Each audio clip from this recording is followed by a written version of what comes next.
Hello friends, আমি মুনমুন তোমাদের সঙ্গে শেয়ার করতে চলেছি আজকে তিল পোস্ত রেসিপি। তো আজকে বেশি কথা না বলি মূল রেসিপির মধ্যে চলে যাচ্ছি, সম্পূর্ণটাই তোমাদের সঙ্গে শেয়ার করব। তো তার জন্য প্রথমে দেখো আলুগুলোকে আমি একটু ডুমো ডুমো করে ছোট ছোট করে কেটেছি এবং তার সঙ্গে কিছু ফুলকপি ছিল সেগুলোকেও ছোট ছোট করে ওর সঙ্গে কেটে দিয়েছি এবং আলু আর ফুলকপিটাকে ভালো করে ধুয়ে একটা ঝুড়িতে রেখে দিয়েছি।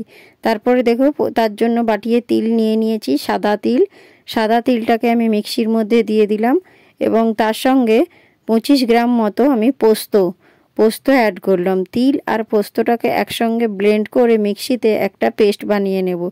তার জন্য এই রেসিপিটার নাম তিল পোস্ত। তো দেখতেই পাচ্ছ আমি মিক্সিতে একটা পেস্ট বানিয়ে নিয়েছি তিল আর পোস্তর। তারপরে গ্যাসের ওপরে দেখো কড়াই বসিয়ে দিয়েছি। কড়াইটা একটু তেতে গেলে তার মধ্যে আমি সর্ষের তেল অ্যাড করছি। সম্পূর্ণ রেসিপিটা তোমরা সর্ষের তেলে করবে। তো বাঙালির প্রিয় পোস্ত রেসিপি সবসময় সর্ষের তেলে করলেই তার স্বাদটা খুব সুন্দর হয়। তো তেলটা একটু গরম করে নেব এবং তেলটা গরম হওয়া পর্যন্ত একটু অপেক্ষা করব। তারপরে দেখো কড়ার মধ্যে যে তেলটা গরম করেছিলাম তার মধ্যে কালো জিরে দিলাম সামান্য পরিমাণ, খুব বেশি দেওয়া যাবে না। সামান্য কালো জিরে, 4টে কাঁচা লঙ্কা এবং কিছু পেঁয়াজকে আমি কুচিয়ে রেখেছিলাম ওটাকেও ওই তেলের মধ্যে দিয়ে দেব। প্রথমে আগে আমি কালো জিরা আর কাঁচা লঙ্কাটাকে একটু ভেজে নিচ্ছি। তারপরে কিছু পেঁয়াজ আমি কুচিয়ে রেখেছিলাম সেই পেঁয়াজগুলোকেও ওর মধ্যে দিয়ে দিলাম। পেঁয়াজ, কাঁচা লঙ্কা আর কালো জিরাটাকে একটু ভেজে নেব, খুব বেশি ভাজবো না, একটু হালকা করেই আমি পেঁয়াজটাকে তেলের মধ্যে নেড়ে নিচ্ছি।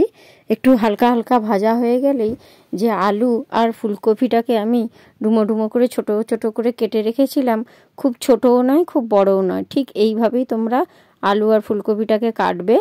কেটে তারপরে দেখবে একবার আমার মতো রেসিপিটা ট্রাই করবে, আশা করছি তোমাদেরকে খুব ভালো লাগবে। তো দেখো সেটাকে আমি কড়ার মধ্যে দিয়ে দিলাম এবং দেওয়ার পর আলু আর ফুলকপিগুলোকে একটু ভালো করে কষিয়ে নেব। তো যত ভালো এই আলুটাকে কষবে রেসিপির স্বাদটা কিন্তু তত ভালো হবে। পোস্ত মানেই একটু ভালো করে কষতে হবে, পোস্তটাকে নয় আলুগুলোকে ভালো করে কষতে হবে। তো আলুগুলো একটু দেখতেই পাচ্ছ লাল লাল করে আমরা ভেজে নেব। তার জন্য একটু গ্যাসের আঁচটা কম করে রাখতে হবে, কম আঁচে ভালো করে আলুগুলোকে লাল লাল করে একটু কষিয়ে নিতে হবে। মোটামুটি আমার ভাজাটা কমপ্লিট। এবারে দেখো আমি 1 চামচ লবণ অ্যাড করলাম। লবণটা তোমরা তোমাদের প্রয়োজন মাফিক দেবে, যতটা আমার এখানে প্রয়োজন ততটাই আমি দিয়েছি।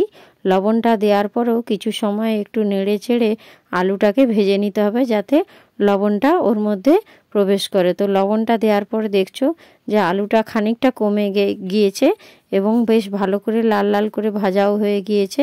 এবারে যে আমি পোস্ত আর তিল বাটাটা রেখেছিলাম সেই তিল বাটার পেস্টটা ওর মধ্যে দিয়ে দিলাম।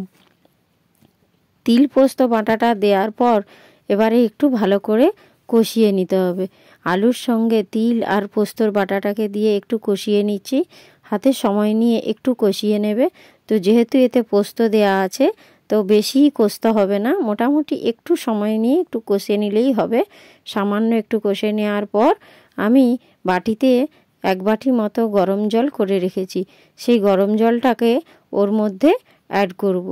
তো দেখতেই পাচ্ছ আমি একটু সময় নিয়ে কষিয়ে নিয়েছিলাম। তারপর যে বাটিতে পোস্ত বাটার যে জলটা ছিল সেই জলটা দিয়েও একটু কষে নিচ্ছি হালকা করে। তো তারপরেই আমি যে গরম জলটা করে রেখেছি ওটা আমি ওতে দিয়ে দেব। তো দেখতেই পাচ্ছ গরম জলটা ওর মধ্যে অ্যাড করলাম। 1 বাটি মতো গরম জল আমি করে রেখেছিলাম, সেই গরম জলটা ওর মধ্যে দিয়ে দিলাম। তো ঠান্ডা জল তোমরা দেবে না, তো ঠান্ডা জলটা দিলেই দেখবে আলুগুলো খুব একটা ভালো সেদ্ধ হবে না, মাঝে মাঝে শক্ত থেকে যাবে। তো জলটা দেওয়ার পর 5 মিনিট মতো তোমাদেরকে ফুটিয়ে নিতে হবে। তো দেখতেই পাচ্ছ আমি 5 মিনিট ফুটিয়ে নেওয়ার পর দেখো পোস্তর যে জলটা ছিল সেটা অনেকটা কমে এসেছে, একেবারে নেই বললেই চলে। এই পর্যায়ে একটু কাঁচা সর্ষের তেল অ্যাড করতে হবে। তো তোমরা ভাবছো যে কাঁচা সর্ষের তেল দিলে একটা কাঁচা তেলের গন্ধ ছাড়বে, না, এই পোস্ত রেসিপিতে তোমরা যদি কাঁচা তেল অ্যাড করো তাহলে রেসিপিটার মধ্যে একটা আলাদা মাত্রা আসে। কাঁচা তেলের টেস্ট কিন্তু একেবারেই সম্পূর্ণ আলাদা। তো কাঁচা তেলটা দেওয়ার পর 2 মিনিট মতো একটু ফুটিয়ে নিয়েছি, দেখো তিল পোস্তটা আমার একেবারে রেডি।